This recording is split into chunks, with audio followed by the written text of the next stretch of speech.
Unfortunately, after the revolution, notwithstanding the high level of culture and education of women, laws were passed which are discriminatory and not compatible with the level of culture that exists in Iran. سلام میکنم و شب بخیر میگم به خانم ها آقایان حضار گرامی. Good evening to all of the ladies and gentlemen and the audience here. بسیار خوشحالم که برای دومین بار در همین سالن با شما صحبت میکنم. I'm very glad to talk to you again for the second time in this auditorium.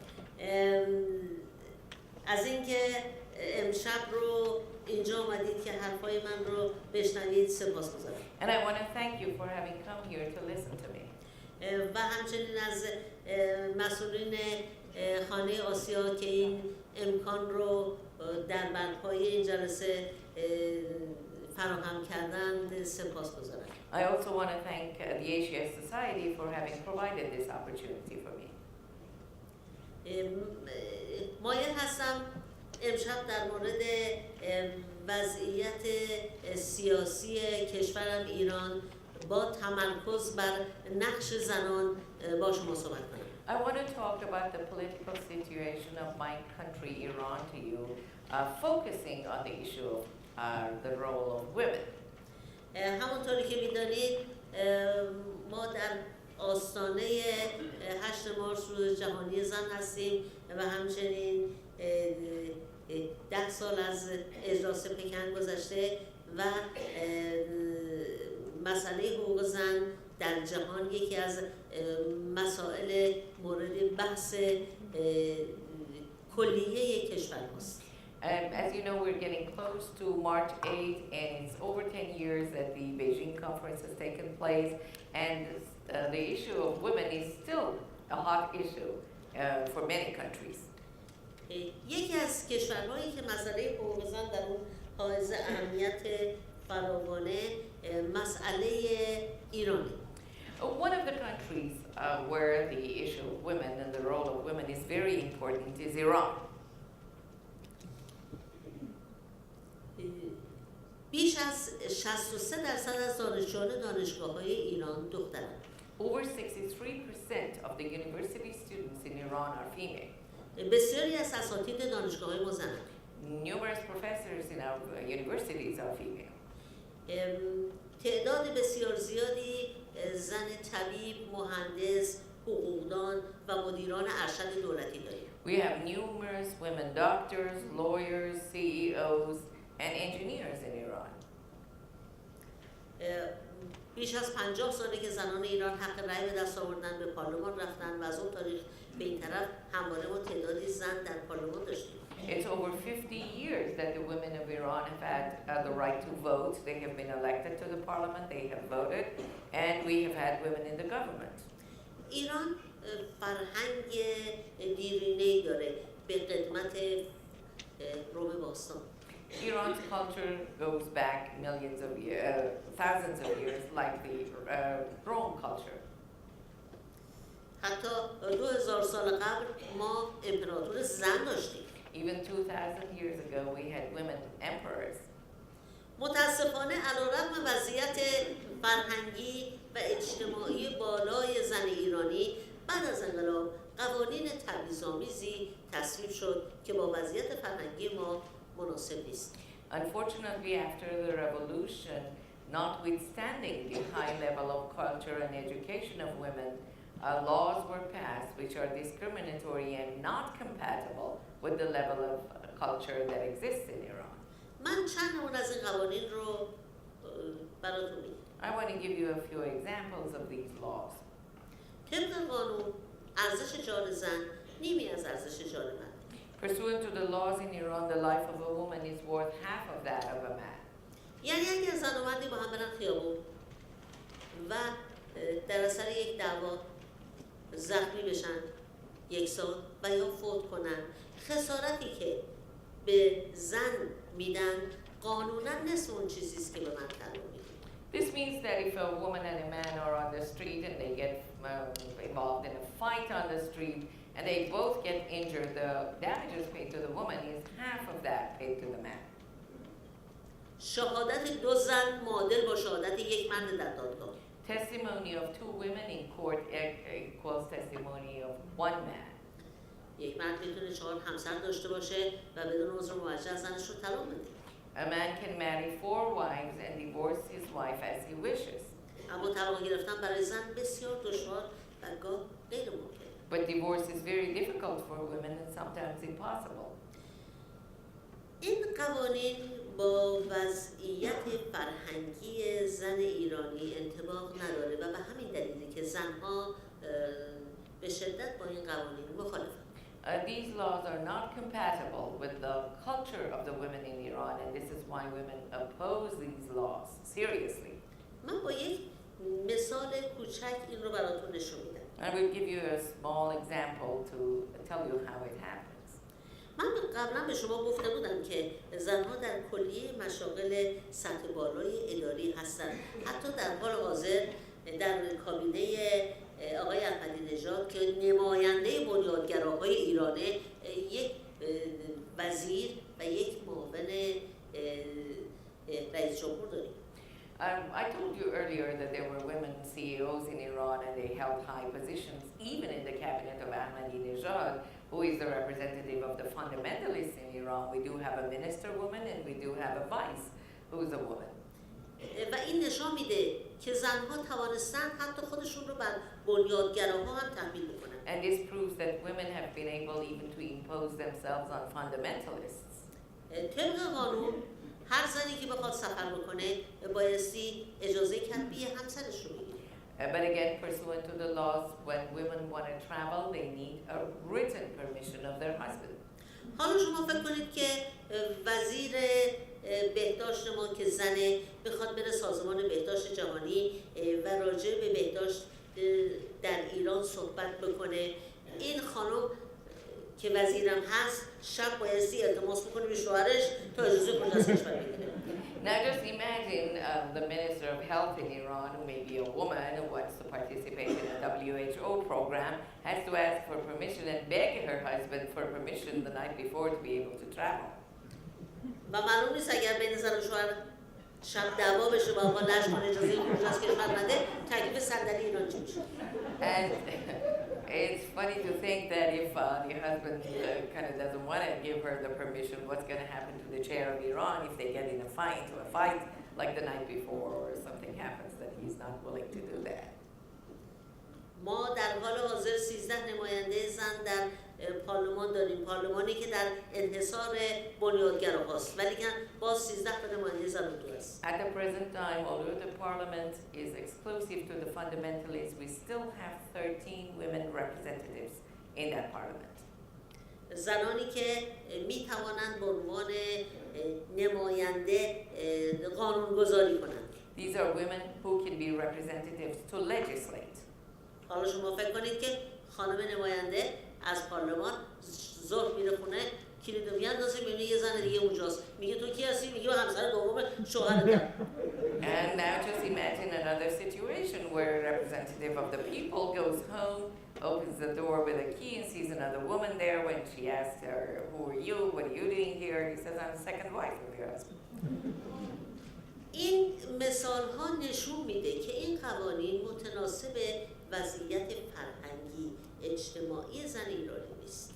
These examples prove that these laws are not compatible with the cultural and educational status of the women in Iran. و به همین دلیل زنان ایران از هر فرصتی استفاده کردند برای که مخالفت خودشون رو با این قوانین تبعیض‌آمیز نشون بدن و اعلام کنن که خواهان تساوی حقوق هستند. Therefore, the women of Iran take every opportunity to state their opposition to these laws and prove that they do not agree with these laws. جنبش تساوی طلبانه زنان ایران بسیار قویه. The movement of Iranian women fighting for equality is very strong.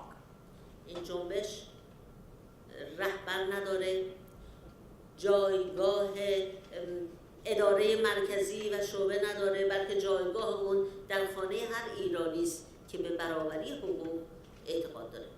This movement does not have a leader, it doesn't have headquarters or branches. It belongs to in the home of every woman or every person who believes in equality of rights. این جنبش در طی سالهای گذشته خلاقیت‌های زیادی نشون داده و راه‌های متعددی برای بیان نارضایتی خودش پیدا کرده. This movement has been creative in the past few years and has come up with solutions in order to state its opposition. از جمله می‌توانم به کمپین 1 میلیون امضا اشاره کنم. I can give you the example of the 1 million signature campaign. در این کمپین هدف فقط جمع‌آوری 1 میلیون امضا برای مخالفت با قوانین تبعیض‌آمیز نبود، بلکه هدف این بود که قوانین تبعیض‌آمیز رو به زن و مرد ایرانی یاد بدیم و بعد از اونها اجازه بگیریم امضا بگیریم برای مخالفت با این قوانین. The main purpose of this campaign was to educate women and men in Iran of the discriminatory laws that exist and then ask for their signature to change these laws. بعد از اینکه انتخابات ریاست جمهوری برگزار شد، قبل از اینکه شمارش آرا به پایان برسه، نتایج انتخابات رو اعلام کردند. After the elections, before there was time to count the votes, the results were announced. این مسئله باعث خشم مردم شد و مردم با استفاده از حقی که قانون اساسی به اونها داده بود، مسالمت‌آمیز چندین میلیون به خیابان‌ها آمدن تا اعتراض خودشون رو به نتیجه انتخابات اعلام کنند. This issue made people very angry.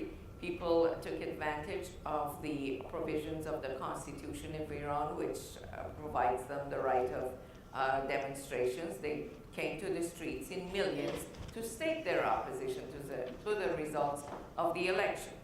در اولین راهپیمایی که 2 روز بعد از انتخابات بود، مردم بسیار مسالمت‌آمیز چند میلیون به خیابان آمدن و اعلام کردند که نتیجه انتخابات رو قبول ندارن. The first demonstration, which took place 2 days after the elections, was very peaceful. People came on the streets and stated that they did not accept the results of the election. در اون روز حتی یک شیشه هم شکسته نشد. On that day, not even a glass was broken. و وقتی که راهپیمایی پایان پذیرفته بود و مردم داشتن به خونه هاشون برمیگشتن، از بالای یک ساختمان دولتی متعلق به بسیج به سوی مردم تیراندازی شد، تعدادی در خیابان کشته شدند. However, at the conclusion of the demonstrations, when people were going back home from above a building which belonged to the government, people were shot at and some were killed. و این آغاز خشونت‌های دولتی بود. This was the beginning of the violence of the government. روز بعد به خوابگاه دانشجویان دانشگاه تهران ساعت 3 بعد از نیمه شب حمله کردند. 5 دانشجو که 2 تاش دختر بودند با شلیک گلوله کشته شدند. The next day at 3 a.m., they attacked the student dormitories of the University of Tehran, shot at the students, killed 5 students, 2 of whom were young girls. دستگیری‌های گسترده‌ای شروع شد. A number of people were apprehended. فقط در روز عاشورا میگن طبق اعلامی که شده 20,000 نفر دستگیر شدن. On the day of Ashura, which is a mourning day, religious mourning day, as it has been stated, 20,000 people have been arrested. دستگیری‌های گسترده‌ای صورت گرفت که بعد از یک تعدادی بعد از مدتی با وثیقه‌های سنگین آزاد شدند. Of course, after a while, some of the people who had been apprehended posted bail heavy bails and were released. اما متاسفانه تعدادی از جوانهای ما هم در زندان کهریزک در اثر شرایط بد فوت کردند. But unfortunately, some of our young people died in the Kahrizak prison as a result of bad conditions. این حادثه انقدر دردناک بود که حتی دولت هم مجبور شد این رو قبول بکنه و دستور بسته شدن این زندان رو داد. This incident was so severe that even the government had to accept responsibility and close down the prison. و اما نقش زنان در اینجا کجاست؟ So what is the women's role in all of this? از روی فیلم ها و عکس هایی که در یوتیوب شما میبینید متوجه میشید که تعداد اعظم کسانی که در خیابون هستن زن و دخترن. When you look at the pictures or videos that are on YouTube, you will see that most of the people who are on the streets are women and girls. زنها هم به نتیجه انتخابات معترضن و همین که بنا به دلایلی که قبلا براتون گفتم از وضعیت تبعیض‌آمیز خودشون ناراضی‌اند و بدین شکل نارضایتی خودشون رو بیان کردن. Women object to both the results of the elections and also the discriminatory status that exists in Iran for them, and this is how they state their opposition. و حتی یک زن، یک دختر ندا تبدیل به سمبل این جنبش شد. And as you know, a young girl named Neda became the symbol of this movement. این جنبش دموکراتیکه و مبنای ایدئولوژی نداره، فقط خواست مردم دموکراسی و حقوق بشره. This is a democratic movement. There is no ideological basis for it. What people want is respect for human rights and democracy. دختری که سمبل این جنبش شد اسمش نداست و ندا در زبان فارسی به معنای صداست. The girl who became the symbol of this movement, whose name is Neda, it became a symbol, and in Persian, Neda means voice. و در حقیقت یک زن شد سمبل جنبش دموکراتیک ایران. And in reality, a woman became the symbol of the democratic movement in Iran. بعد از اینکه در میزان دستگیری ها خیلی زیاد شد و جوانهای ما دانشجو افتادن زندان، جنبش زنان دست به یک ابتکار زد. After the numerous arrests, when many young people and students were imprisoned, the feminist movement became creative. مادرانی که در جریان بعد از انتخابات فرزند از دست داده بودند و یا اینکه فرزندانشان در زندان بودند، کمیته مادران عزادار رو درست کردند. Mothers who had either lost their children in the demonstrations or that their children were imprisoned came together and formed the Committee of Mourning Mothers. این مادران با لباس مشکی به علامت عزا در حالتی که عکس عزیزان خودشون رو حمل می‌کنند، هر شنبه عصر در یکی از پارک‌های تهران گرد هم می‌آیند. These mourning mothers who wear black to state that they are in a mourning position carry their children's pictures and gather together at a park in Tehran Saturday evenings. و در حالتی که سکوت می‌کنند، در سکوت به همدیگر نگاه می‌کنند و با نگاه غم خودشون رو برای هم بازگو می‌کنند. And in silence, they look at each other and they convey their sadness to each other. سایر زنانی که با خشونت مخالفن نیز دور اونها حلقه میزنند و اونها رو با اونها همدردی میکنند. Other women who also oppose violence will form a circle around them and sympathize with them. با وجود اینکه این مسالمت‌آمیزترین شیوه اعتراض به سرکوب‌های دولتی است، ولی که متاسفانه دولت همین میزان رو هم نتونسته تحمل کنه. Although this is the most peaceful opposition, manner of opposition to the repression of government, the government cannot even tolerate this form of opposition. و هر بار که زنها جمع میشن، پلیس به اونها حمله میکنه، کتکشون میزنه و چند نفر از اونها رو دستگیر کرده که تا الان تو زندان هستن. And every time that these women gather together, they are beaten up by the police or attacked by the police, and some of them have been apprehended and are in prison now. اما کمیته مادران عزادار باز هم به فعالیت خودش ادامه میده. But the Committee of Mourning Mothers continues its activity. من از تمامی زنان آزاده جهان درخواست کردم که با کمیته مادران عزادار ایرانی ابراز همدردی کنید. I have asked all the free women of the world to sympathize with the mourning mothers of Iran.